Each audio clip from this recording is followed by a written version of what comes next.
मान सम्मान गौरव बढ़ा है। इस पुस्तक की परिकल्पना डॉक्टर मुखर्जी रिसर्च फाउंडेशन के डॉक्टर अनिर्बान गांगुली ने की है। वे प्रखर चिंतक, विचारक, लेखक, स्तंभकार हैं। शिक्षा की भारतीय दृष्टि के प्रति उनका विशेष आग्रह है। वे भारतीय जनता पार्टी की राष्ट्रीय कार्यकारिणी के सदस्य भी हैं। उनकी अनेक पुस्तकें प्रकाशित होकर चर्चित और बहुप्रशंसित हुई हैं। मैं उनसे आग्रह करता हूं, कृपया आएं, स्वागत वक्तव्य दें डॉक्टर अनिर्बान गांगुली।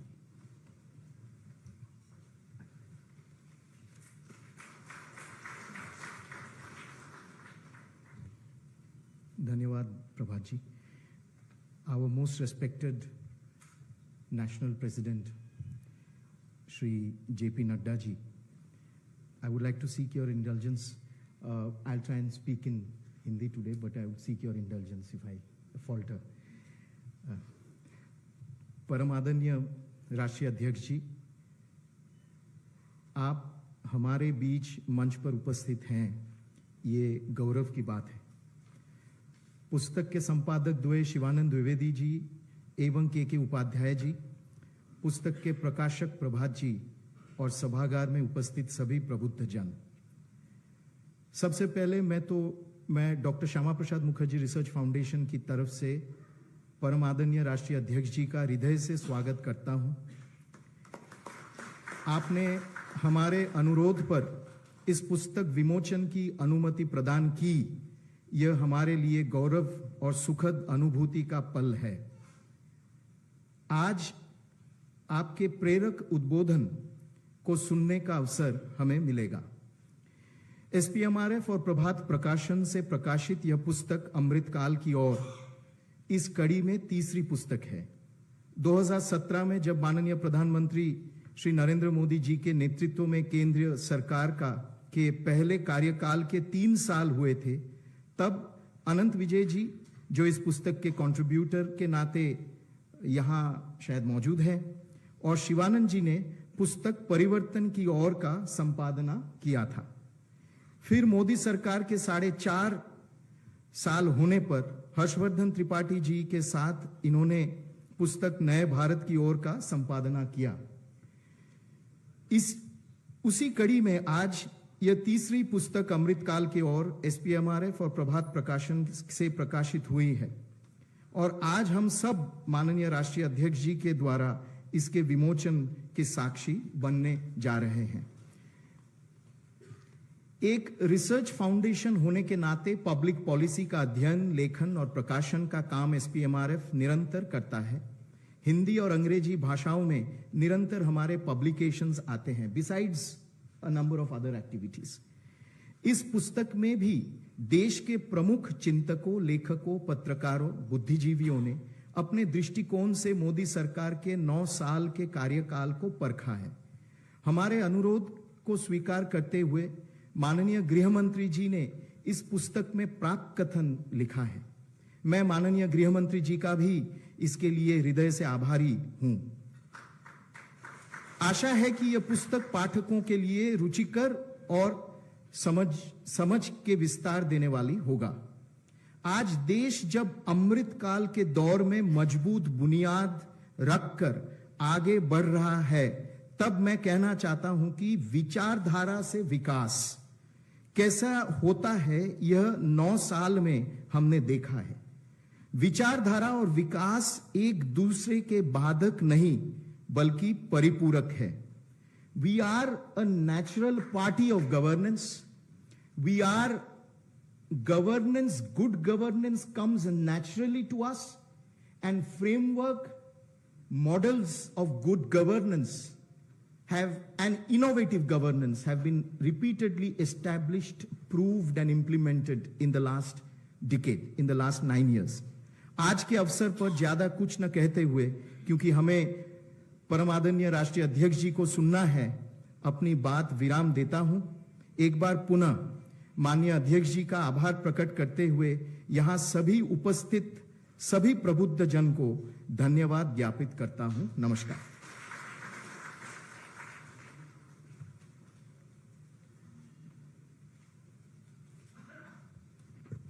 धन्यवाद अनिर्बान जी।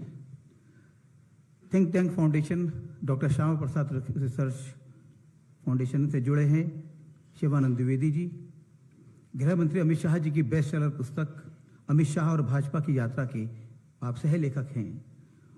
माननीय गृह मंत्री जी के चुनिंदा भाषणों के संकलन शब्दांश का भी उन्होंने संपादन किया है।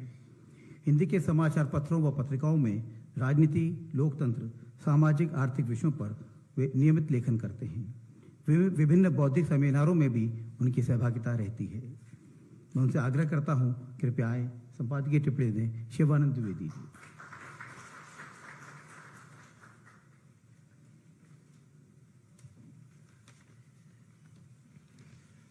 धन्यवाद प्रभात जी।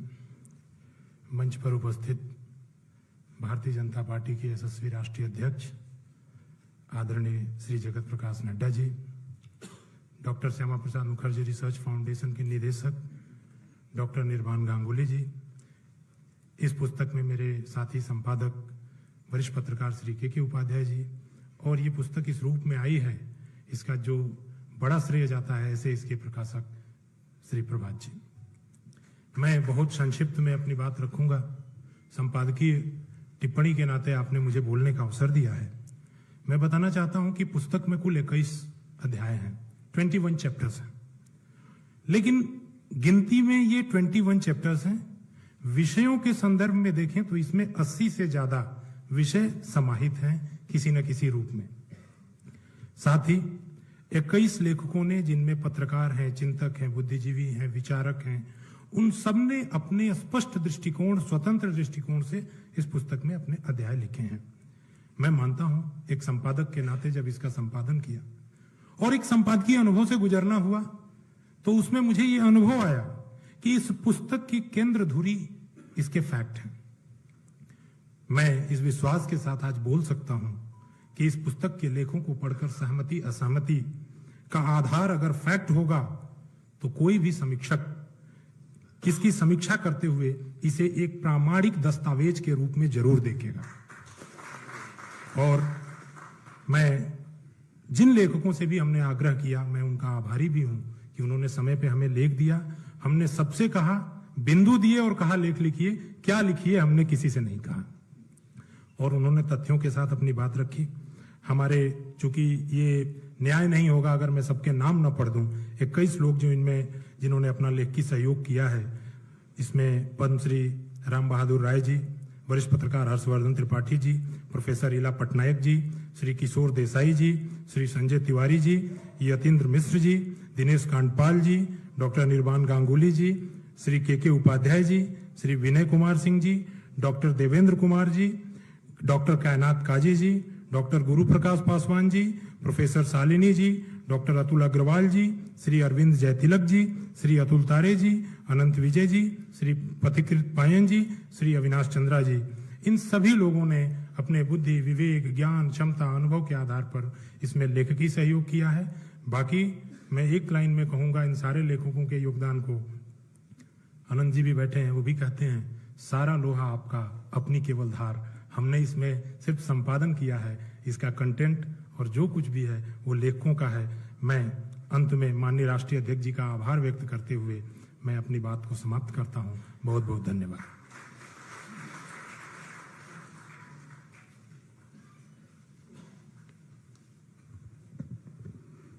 मित्रों, अब वह क्षण आ गया है जिसके लिए हम सब यहाँ एकत्र हुए हैं। मैं माननीय राष्ट्रीय अध्यक्ष जी से आग्रह करता हूं, कृपया अमृतकाल की ओर का लोकार्पण कर अनुग्रहित करें।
इस पुस्तक का मूल्य 300 रुपये है, पर आज यह विशेष 200 रुपये के मूल्य पर बाहर उपलब्ध है।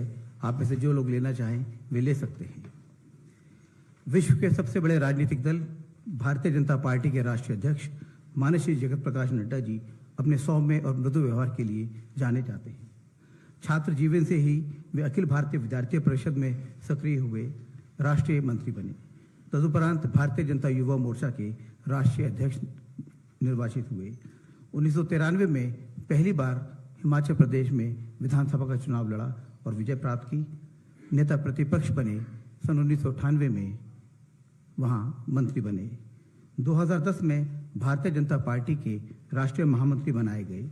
2012 में आप राज्यसभा के सांसद बने।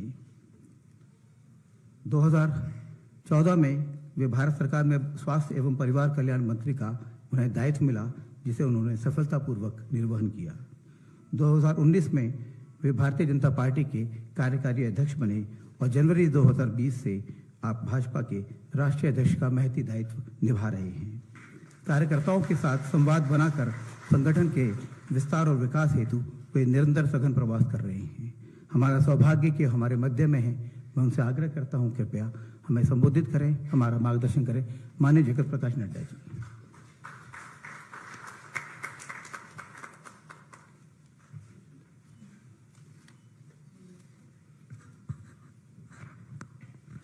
आज के इस पुस्तक के लोकार्पण के अवसर पर मंच पर उपस्थित हमारे डॉक्टर श्यामा प्रसाद मुखर्जी के डायरेक्टर और मेरे मित्र डॉक्टर अनिर्बान गांगुली जी, हमारे शिवानंद द्विवेदी जी जो एडिटर हैं अमृतकाल की ओर इस पुस्तक के, श्री के उपाध्याय जी, श्री प्रभात कुमार जी, और यहाँ उपस्थित हमारे साथ भारत सरकार में मंत्री एसपी सिंह बघेल जी, हमारे सांसद मनोज जी, राष्ट्रीय संगठक हमारे वी सतीश जी, और यहाँ उपस्थित सभी वरिष्ठ सज्जन वृंद और मेरे प्रभात प्रकाशन के प्रभात जी, और हमारे मीडिया के साथ ही प्रिंट मीडिया और इलेक्ट्रॉनिक मीडिया के मेरे साथी।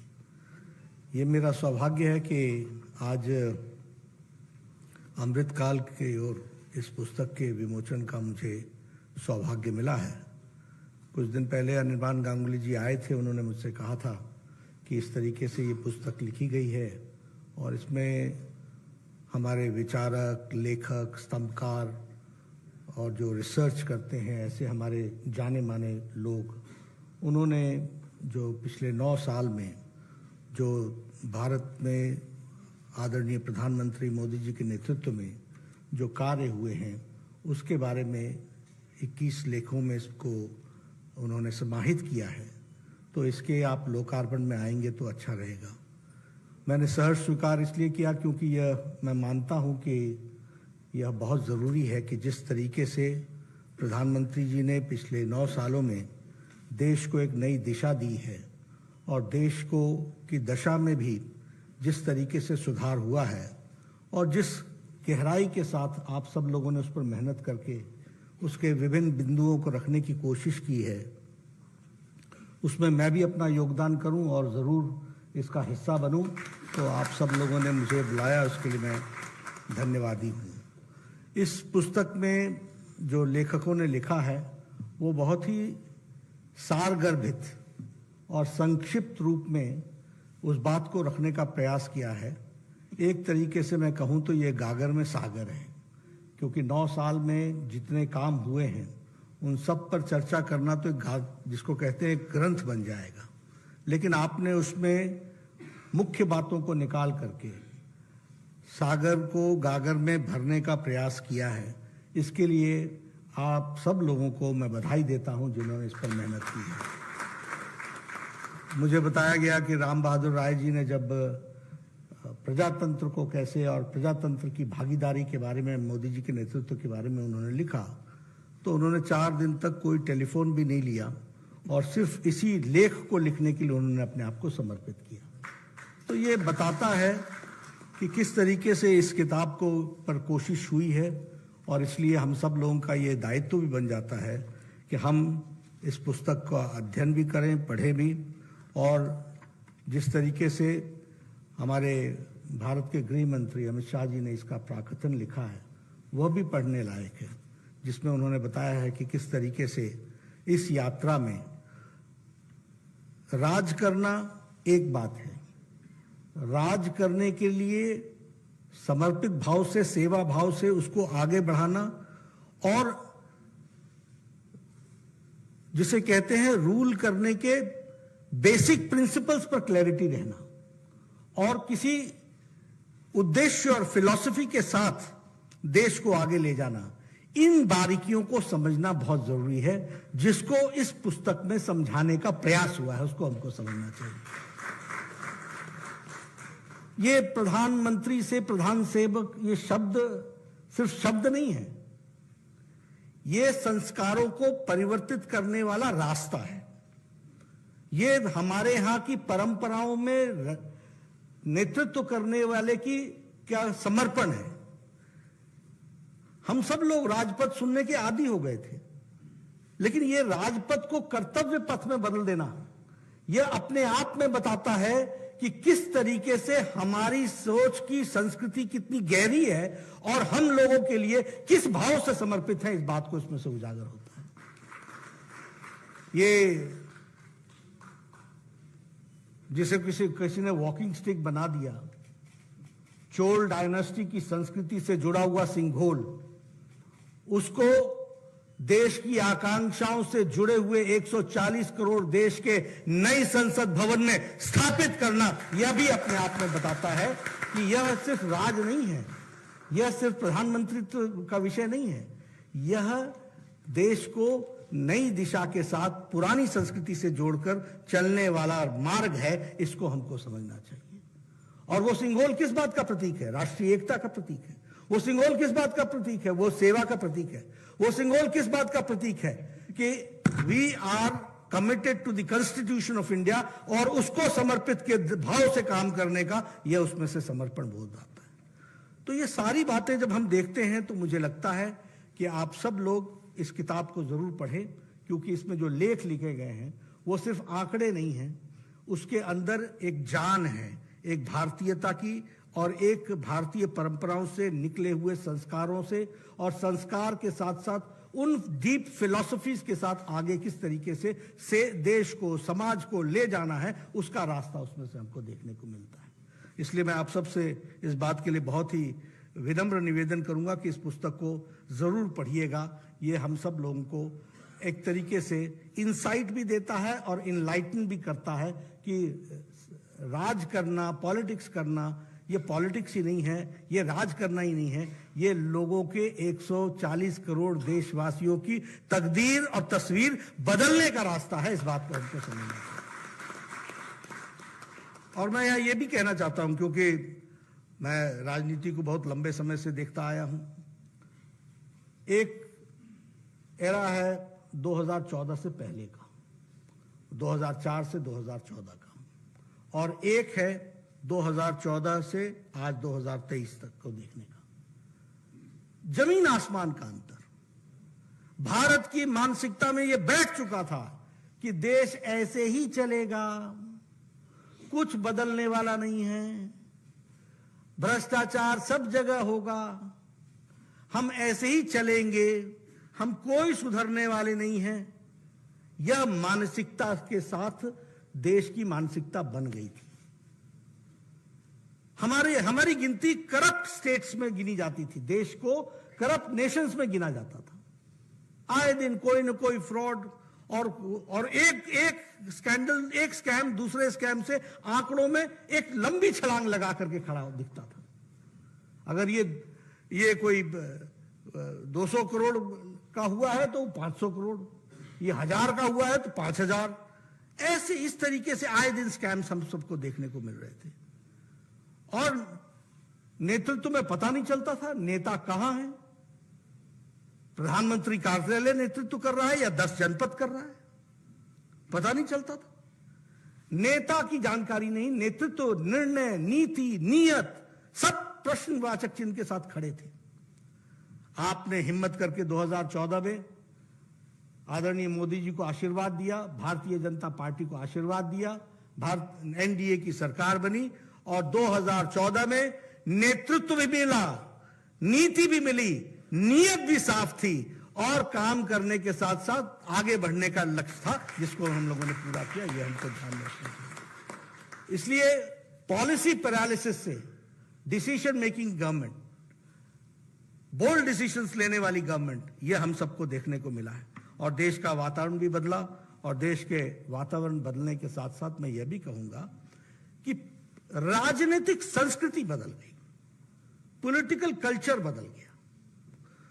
वोट बैंक पॉलिटिक्स से निकल करके देश अब रिपोर्ट कार्ड पॉलिटिक्स पर आ गया।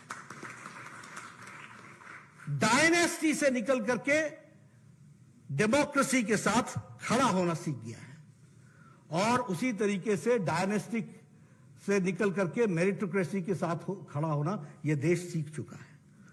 यह हमको समझना चाहिए, यह हमको ध्यान में रखना चाहिए। और हम अगर मोदी जी के विषयों पर चर्चा करें, इसमें आपके 21 लेख लिखे हुए हैं जिसमें आप सारी बातों को, इन बातों को आप रखेंगे। लेकिन अगर आज हम देखें तो हम कह सकते हैं कि एक समय 2014 से पहले का समय था, मालूम नहीं कहां बॉम्ब ब्लास्ट हो जाएगा, मालूम नहीं टेररिस्ट एक्टिविटी कहां हो जाएगी, मालूम नहीं बॉम्ब कैरॉट प्लेस में फटेगा या हाई कोर्ट के परिसर के बाहर फटेगा, मालूम नहीं कि बनारस के रेलवे स्टेशन पर फटेगा या मंदिर के सामने फटेगा। यह वातावरण हम लोगों ने देखा, और आज हम देखते हैं कि देश सुरक्षित, और सुरक्षित के साथ साथ एकता के सूत्र में बंधा हुआ देश हम सबको देखने को मिलता है। कभी हम लोगों ने सोचा था कि आर्टिकल 370 एब्रोगेट होगा? कभी सोचा था? नारा हम जरूर लगाते थे, एक देश में दो निशान, दो विधान, दो संविधान नहीं चलेंगे। लेकिन आप लोगों ने साथ दिया, और आप लोगों ने साथ देने का नतीजा ये रहा कि आज it was 6th of August 2019 that the complete unification of the country was done and Article 370 was abrogated.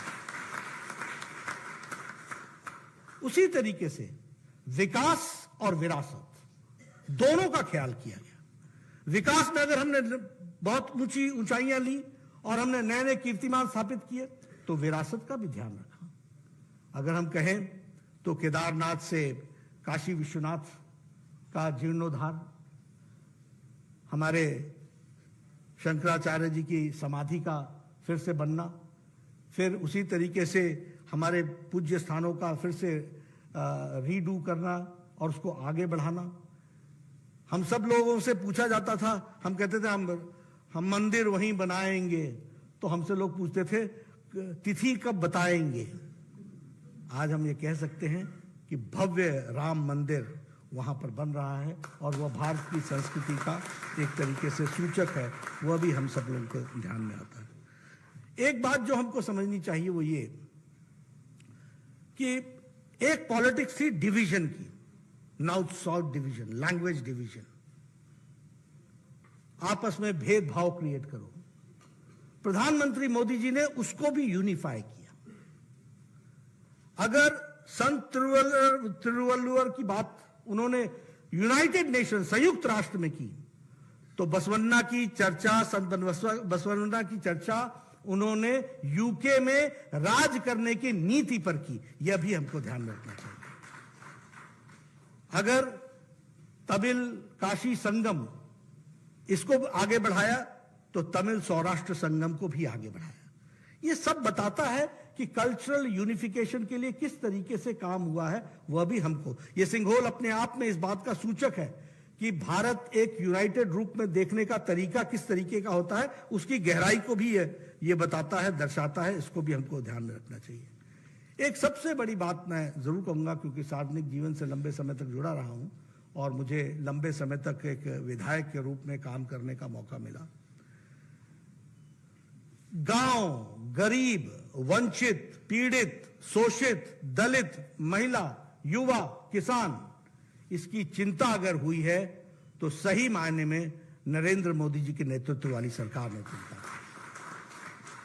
Empowerment of the poor, empowerment of the women, empowerment of the Dalits, empowerment of farmers, ये अगर कभी हुआ और सही मायने में हुआ, और मैं आपको धरती की बात बताना चाहूंगा, बहुत सी बातें चर्चा होती है लेकिन मैं सोच करके कई बार छोड़ देता हूं, लेकिन आज आपसे जरूर शेयर करूंगा।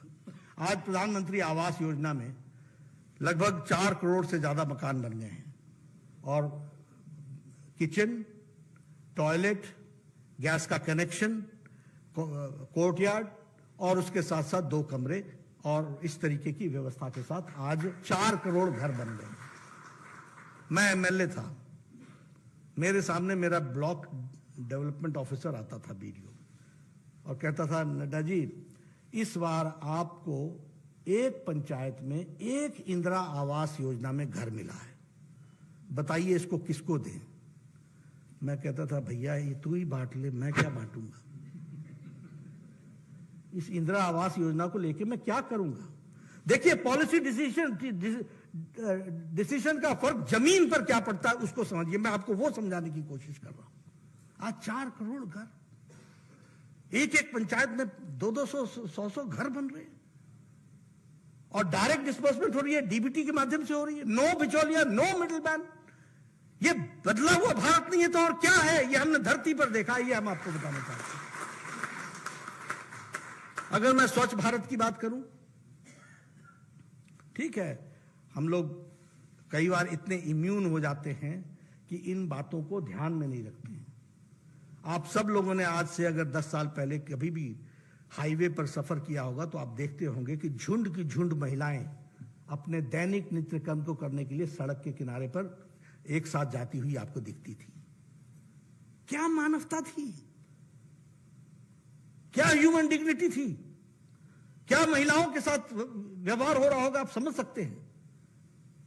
और ये this also resulted into sexual abuse, this also resulted into sexual violence also because they were vulnerable.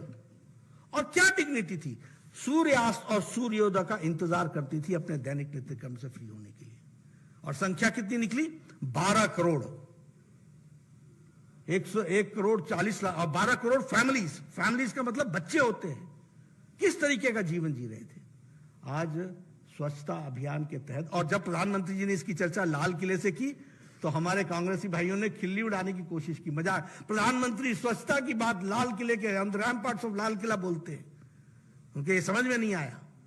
लेकिन आज बदलती हुई तस्वीर, और मैं स्वास्थ्य मंत्री की दृष्टि से आपसे बता सकता हूं, इसके चलते डायरिया के केसेस भी घट गए और बच्चों के डायरिया के केसेस घट गए, ये भी हमको ध्यान रखना चाहिए। तो ये भी हमको, अब सौभाग्य योजना की बात करें, मैं तो फिर आपको क्योंकि जमीन की बात बता सकता हूं कि किस तरीके का फर्क आता है।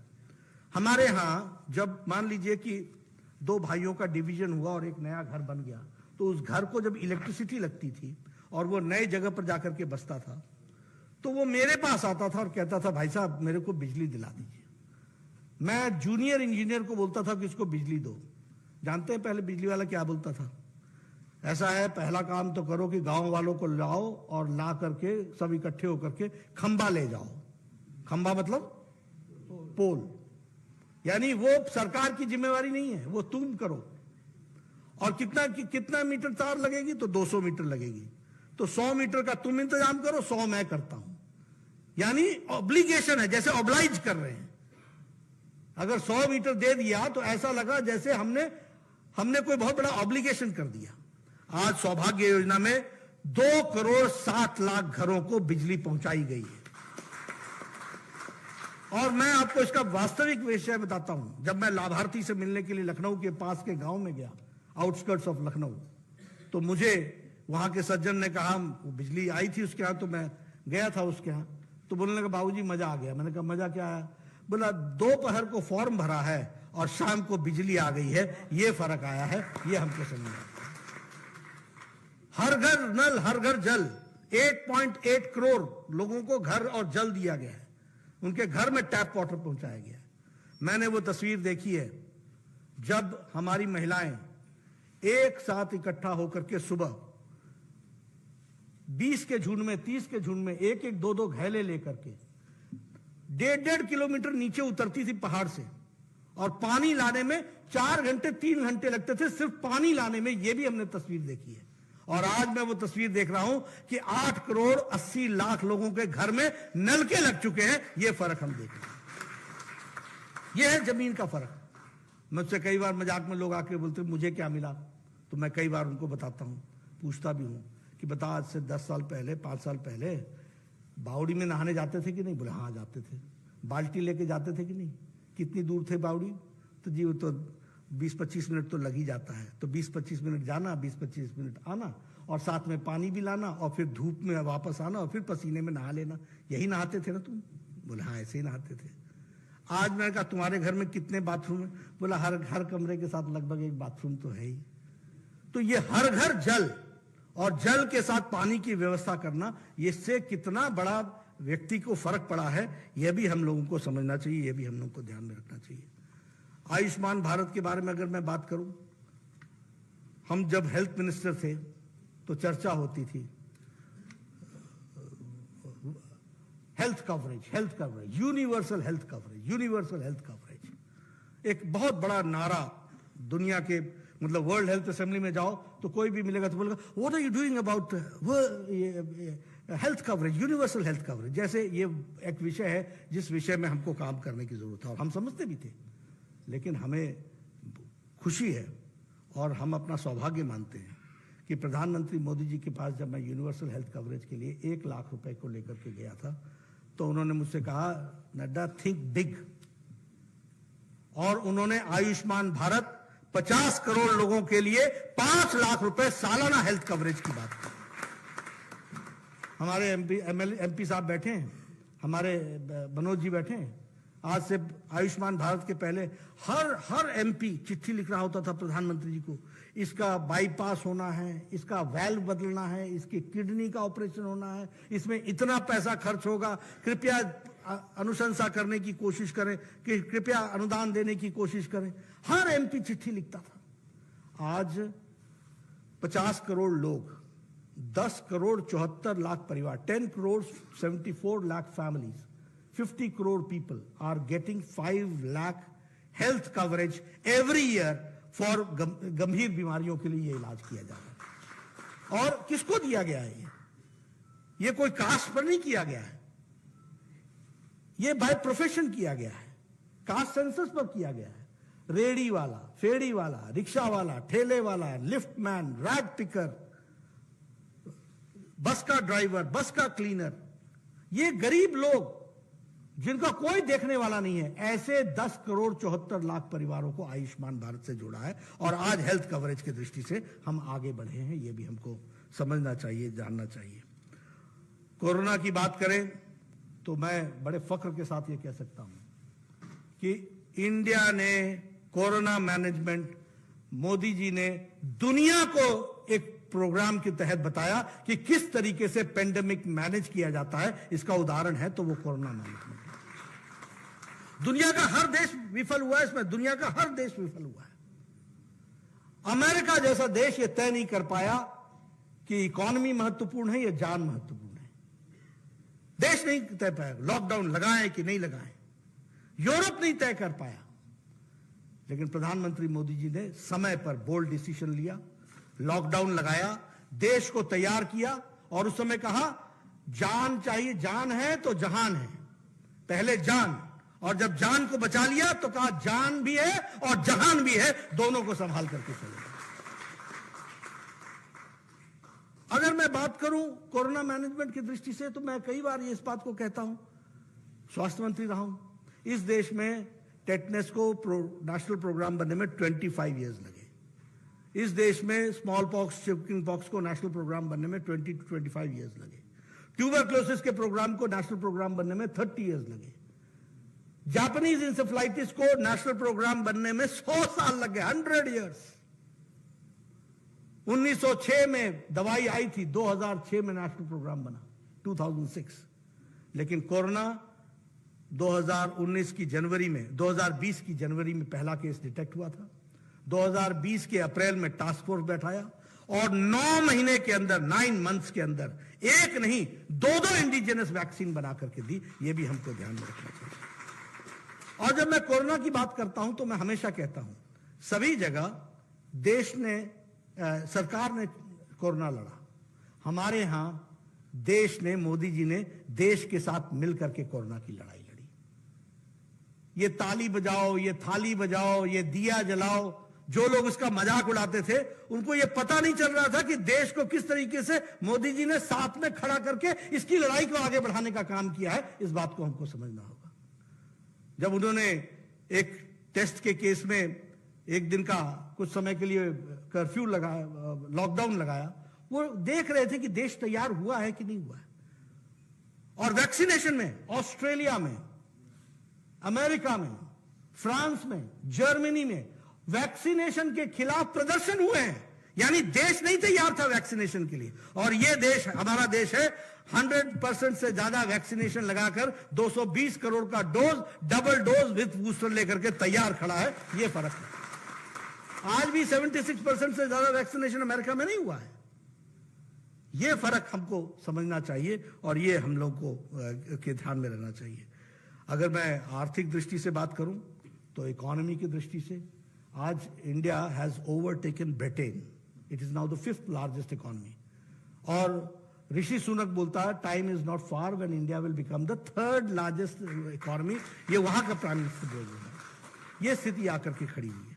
उसी तरीके से अगर हम देखें, मैं आपके सामने, अब मैं कई बार हमसे लोग बात करते हैं इन्फ्लेशन और ये और वो, सारी दुनिया में आर्थिक संकट आया, सारी दुनिया में पेंडेमिक आया, सारी दुनिया में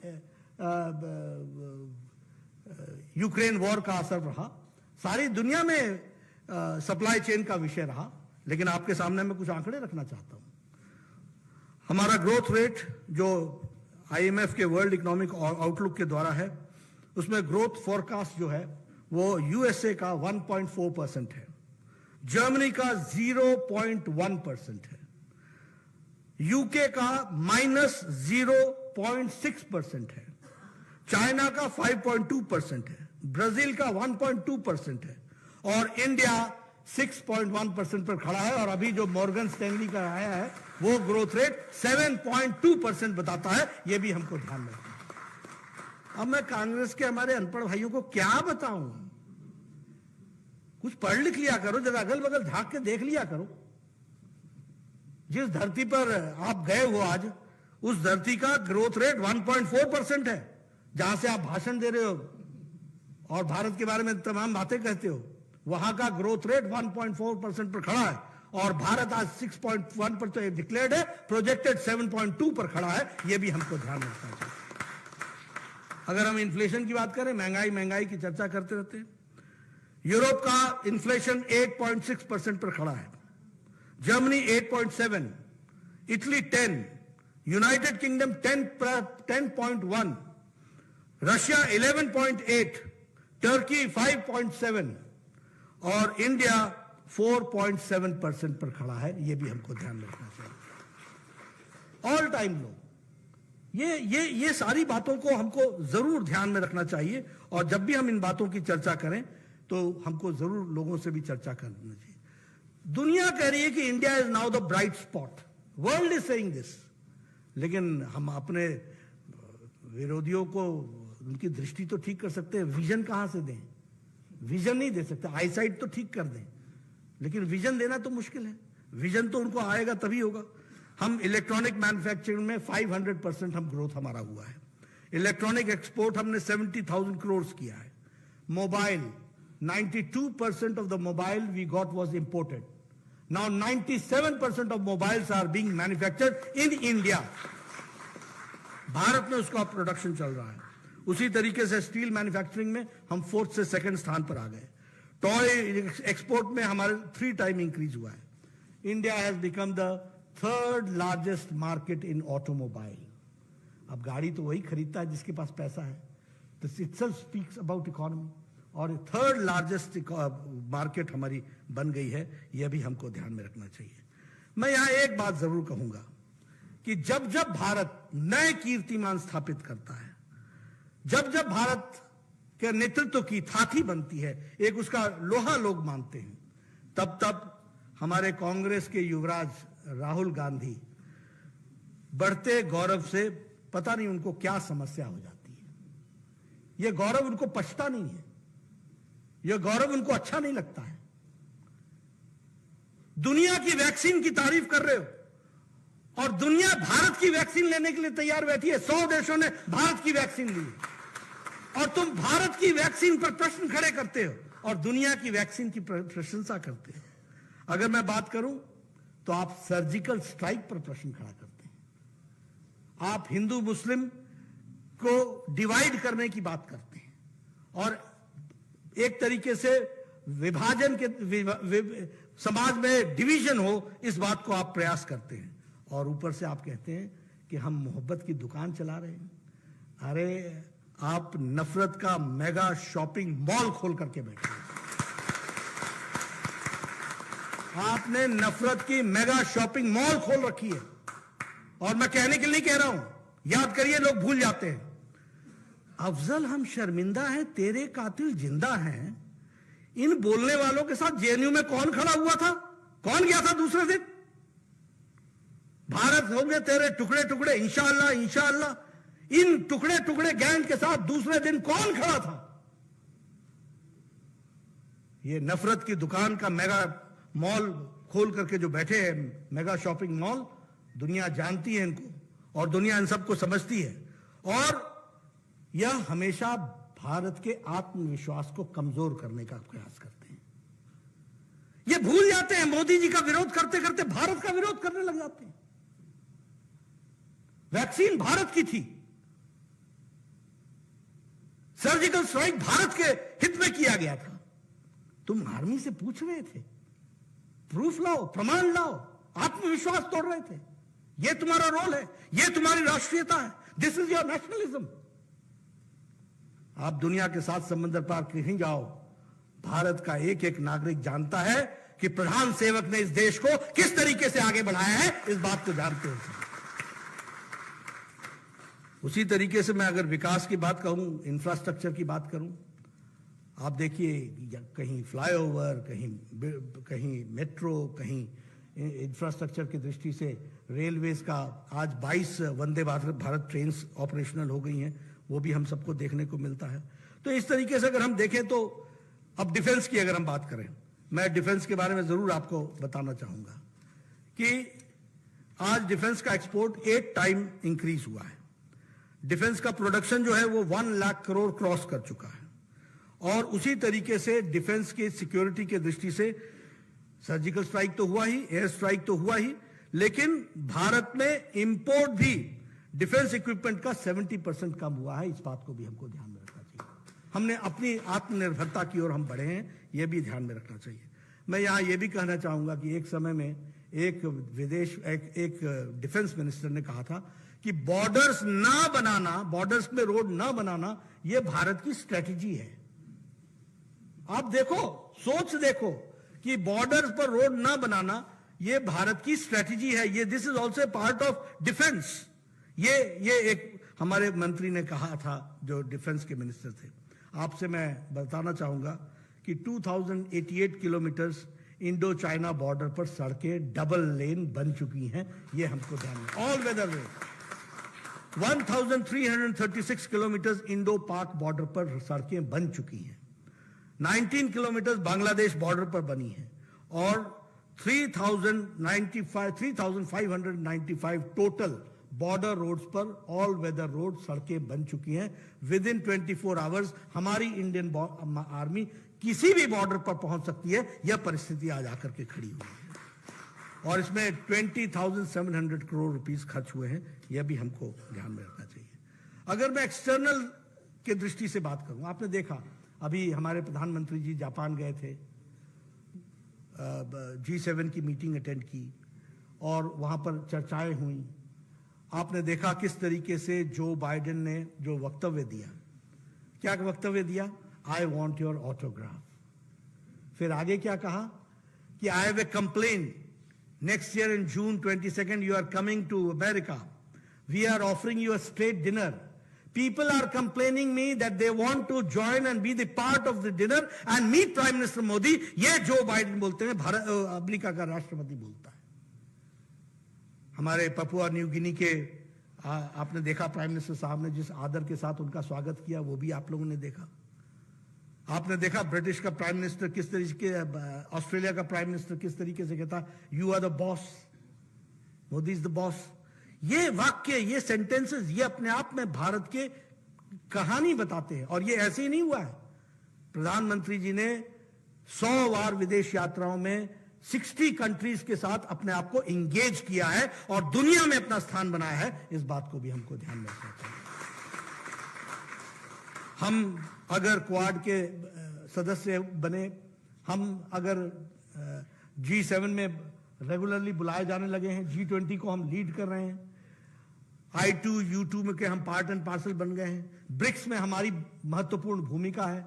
और सबसे बड़ी बात देखिएगा, मैं आपको बताऊं, जो लोग अंतर्राष्ट्रीय राजनीति को समझते हैं, वो उनको यह समझना चाहिए कि मोदी जी के राज में ये जो अमृत काल की तरफ हम आगे बढ़ रहे हैं, डीहाइफनेशन ऑफ इंडिया एंड पाकिस्तान। डीहाइफनेशन का मतलब क्या हुआ?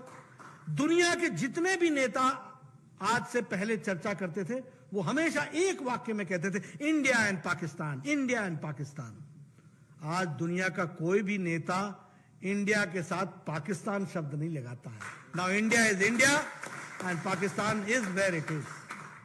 वो वही है जहां है। ये भी आप लोगों ने देखा। तो एक इंटरनेशनल दृष्टि से भी देखें, अंतर्राष्ट्रीय दृष्टि से भी देखें, और हमारे सांस्कृतिक विरासत के बारे में मैंने आपसे चर्चा की। तो ये सब कुल मिलाकर के एक तरीके से ये प्रयास हुआ है कि आज देश विकसित भारत की ओर चल रहा है। और अमृत काल में ये हम सब का सौभाग्य है, क्योंकि आप लोगों ने भी राजनीति बहुत समय से देखी है। आप सब लोग जानते हैं, मतलब मैं तो बिहार से आता, शुरुआती जो दौर हमारा वहीं गुजरा। यहाँ कुछ ना बदलेगा, यहाँ कुछ ना बदलेगा, ये वाक्य से शुरू होता था। और हम सब लोग भी मान लेते थे कि ऐसा ही चलेगा, ऐसा ही चलेगा। आज विकसित भारत सपना देखता हुआ आगे बढ़ रहा है, और वो हमारा लक्ष्य है।